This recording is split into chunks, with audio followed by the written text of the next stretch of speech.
Assalamualaikum warahmatullahi wabarakatuh.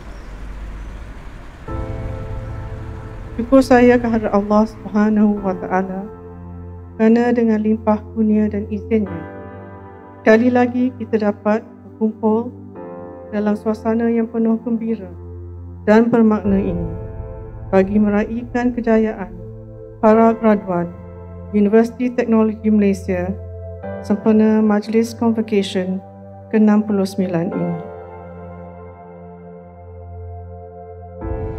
Sebagai Chancellor Universiti ini, saya mengucapkan tahniah kepada semua graduan yang telah berjaya menamatkan pengajian serta menerima ijazah dalam pelbagai peringkat, sama ada di peringkat ijazah pertama, sarjana mahupun kedoktoran.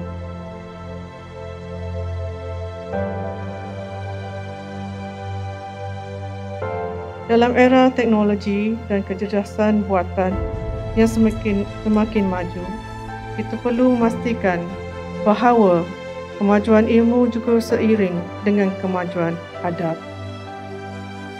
Dalam dunia yang bergerak pantas ini, maklumat kadang-kala mendahului kebijaksanaan.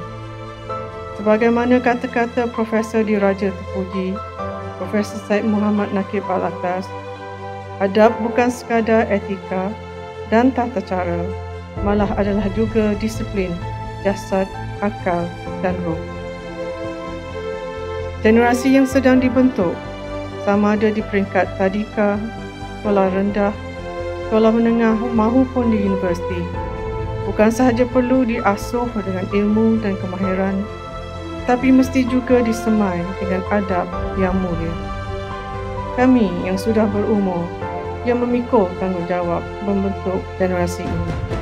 Oleh itu, kami sedar bahawa kami perlu memiliki ilmu dan adab yang tinggi agar menjadi teladan dan panduan pada kaum belia dan kaum kanak-kanak.